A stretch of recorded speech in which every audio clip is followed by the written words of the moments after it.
Everyone's always chasing that next big stock, the one that's going to explode overnight. But what if I told you one of the most reliable ways to build wealth is, well, kind of overlooked?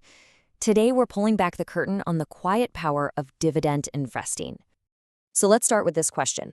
What if the secret to building real, lasting wealth wasn't just about finding the next rocket ship stock? In a world that's obsessed with rapid growth, we're going to explore a strategy that's all about stability, steady income, and the incredible, incredible power of patience. Okay, check out this number, 40%. So what's that? Well, between 1930 and 2021, a massive 40% of the S&P 500's total return came directly from dividends. Just let that sink in. For over 90 years, these weren't just some nice little bonus checks. They were a core engine driving the market's growth. But, how does this actually play out in the real world? Let's dive in and break down exactly what gives dividend investing its edge. Now, this is where it gets really mind-blowing. Look at this statistic. 85%. And notice the key word here, reinvested. See, it's not just about getting paid a dividend, it's about what you do with it.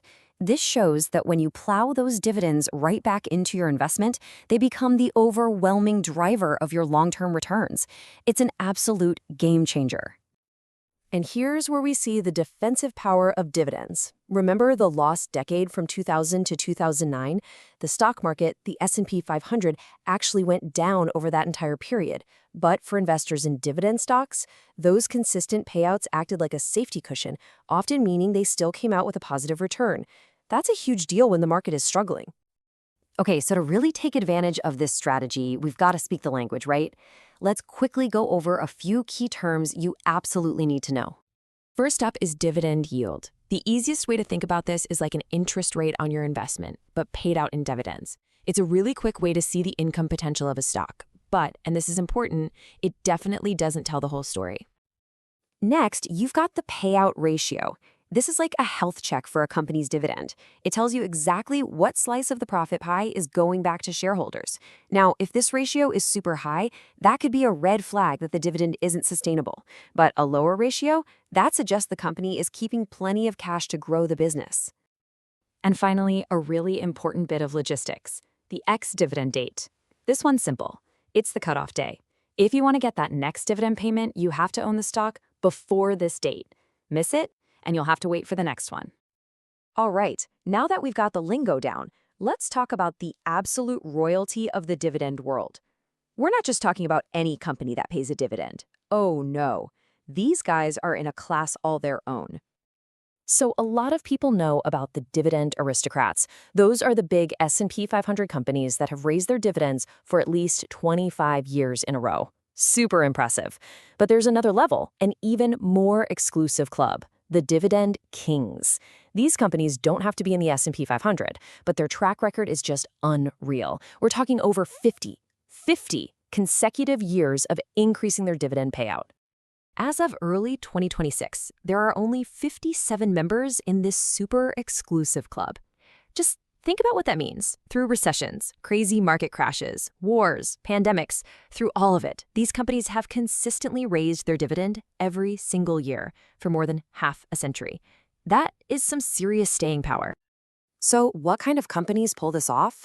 Well, this chart gives us a pretty good idea. You see a lot of them are in sectors like industrials, consumer goods, and utilities.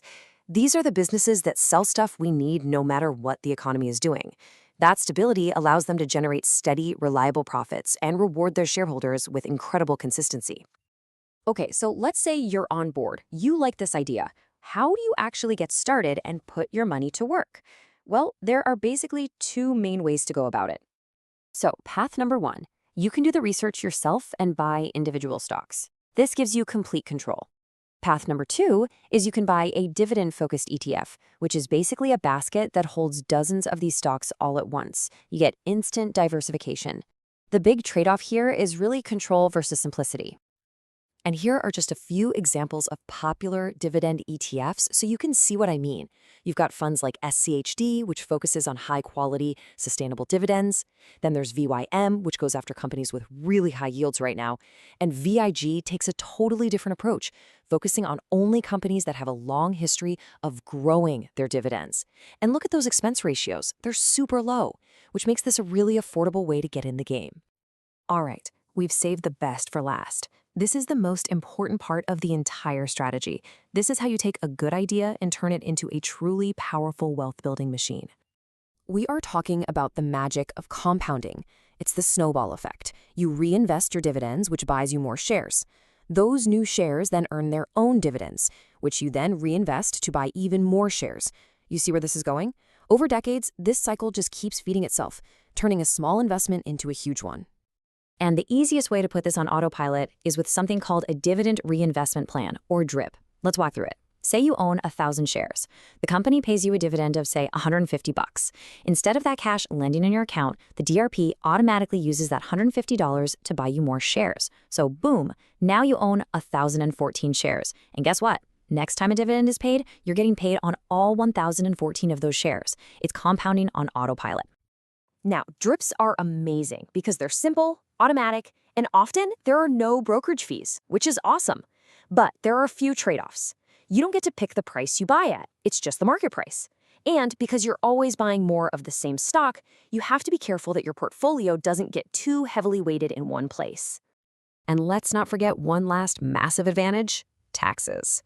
Most dividends you'll get from stocks are called qualified dividends.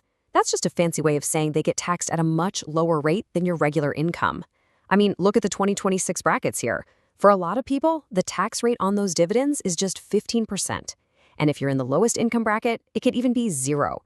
That tax savings seriously boosts your real-world returns over the long haul.